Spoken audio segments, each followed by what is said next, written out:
사랑하는 성도님들 안녕하세요.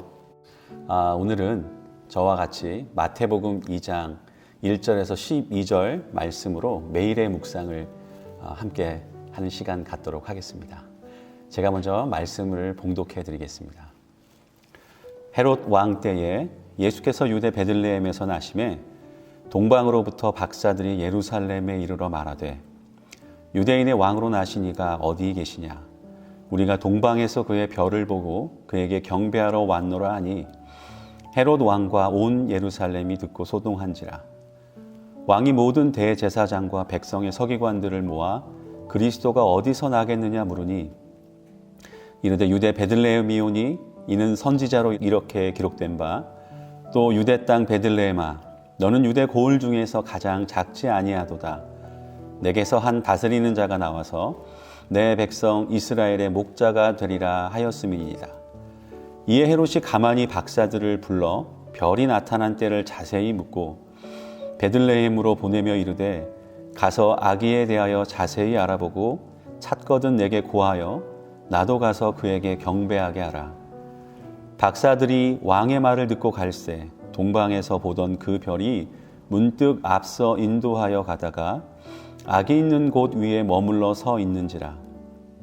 그들이 별을 보고 매우 크게 기뻐하더라. 집에 들어가 아기와 그의 어머니 마리아가 함께 있는 것을 보고 엎드려 아기께 경배하고 보배합을 열어 황금과 유향과 모략을 예물로 드리니라. 그들은 꿈에 헤롯에게로 돌아가지 말라 지시하심을 받아 다른 길로 고국에 돌아가니라. 아멘. 여러분, 제가 읽어드린 본문에 보면 예수님께서 탄생하심에 대한 세 부류의 사람들의 반응이 나옵니다. 이들의 반응을 우리 함께 살펴보면서 우리의 삶에 오늘의 말씀을 적용해 보기를 원합니다. 첫 번째 부류는 헤롯 왕입니다. 3절에 헤롯 왕과 온 예루살렘이 듣고 소동했다라고 하는데요. 이미 왕이 있는 유대 땅에 왕이 났다라는 그런 소식이 얼마나 놀라는 소식이었을까요? 소동이 일어날 수밖에 없었을 것입니다. 그런데 그 중에 가장 크게 소동하며 심기가 불편했던 사람이 바로 헤롯 왕입니다. 원래 헤롯은요, 자신의 왕위를 지키기 위해서 참으로 잔인했던 인물입니다. 자기 아내와 자식들을 죽이고 친모와 장모까지 죽여가면서 자기의 왕권을 지키려 했던 사람이거든요. 그랬던 그가 왕으로 있는 유대 땅에 새로운 왕이 태어났다 하는 소식을 들으니 정말로 소동하고 그리고 견딜 수 없었던 사람이 헤롯 왕 자신이었던 것입니다. 그래서 그는 예수님이 태어난 시기에 태어난 모든 산의 아이들을 다 죽이라고 명령하는 엄청난 비극을 불러오게 되는 것이죠. 사랑하는 성도님들, 나 스스로 왕이 된 사람은요, 또 다른 왕을 인정할 수가 없습니다. 자신의 왕좌를 지키기 위해 또 어떤 일도 서슴지 않게 되는 것이죠. 이 말씀 앞에 우리가 생각해 볼 것은 우리 인생의 왕이 누구인가라고 하는 질문입니다. 여러분의 인생이라는 나라의 왕은 누구인지요? 우리 스스로 왕이 되어 우리의 뜻대로 우리의 원함대로 인생을 사는 것을 고집하지 말고 진정한 왕으로 오신 예수 그리스도를 기뻐하며 영접하고 또 그분의 뜻대로 살아가는 그분의 사랑받는 백성이 되는 저와 여러분이 되시기를 간절히 소망합니다. 두 번째 부류는 대제사장들과 서기관들입니다. 그들은 그리스도가 어디에서 나실 것인지 알고 있었던 사람들이에요. 헤롯이 불러 물어보았을 때 미가서 5장 2절 말씀을 인용하며 예수님이 나실 곳을 헤롯에게 알려주었습니다. 미가서 5장 2절이 이렇게 되어 있죠. 베들레헴 에브라다야 너는 유다 족속 중에 작을지라도 이스라엘을 다스릴 자가 내게로 나올 것이라. 그의 근본은 상고에 영원에 있느니라. 제가 아까 읽어드린 본문의 3절과 정확하게 일치하는 말씀이고 그 말씀을 대제사장들과 서기관들은 인용할 수 있었습니다. 참 놀라운 사실입니다. 그것이 무엇이냐면 그들은 그 하나님의 말씀이 말씀대로 이루어졌다라고 하는 소식을 듣고도 기뻐하지 않았다라는 거죠. 하나님의 말씀을 너무나 잘 알고 있는 사람들이었지만, 종교가 너무나 익숙한 사람들이었지만 그들에게 말씀은 정보, 인포메이션에 지나지 않았다라는 것입니다. 이 또한 우리가 진솔하게 생각해 보아야 할 것입니다. 하나님께서 우리에게 주신 말씀을 나를 향한 하나님의 음성으로 듣고 또 그 말씀에 따라 내 삶을 살고 있는지를 돌아보기를 원합니다. 하나님이 우리에게 주신 말씀은 단순히 알고만 있으라고 주신 인포메이션이 아닙니다. 우리의 삶이 주님의 뜻대로 변화된 트랜스포메이션의 삶을 위해 주신 말씀인 것입니다. 하나님은 우리의 정보원도 아니시죠.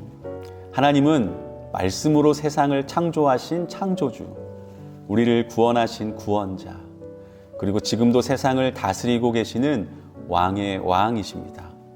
그래서 그분의 말씀은 우리의 삶을 변화시키는 능력의 말씀인 것입니다.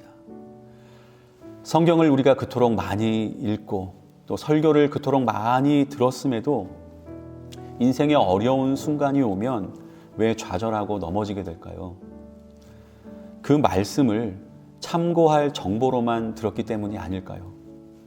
창조주, 구원자, 왕의 말씀으로 들었다면 우리에게는 흔들리지 아니하는 소망이 있을 줄 믿습니다.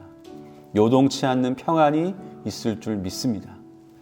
하나님의 말씀은 단순히 종이 위에 쓰여진 글씨가 아니라 살아 운동력이 있어 우리를 변화시키는 생명의 말씀이기 때문입니다. 마지막 세 번째 부류는 동방박사들입니다. 이들은 진리를 향한 갈급함이 있었고 예수님을 왕으로 인정하고 예수님의 오심을 기뻐했던 사람들이죠.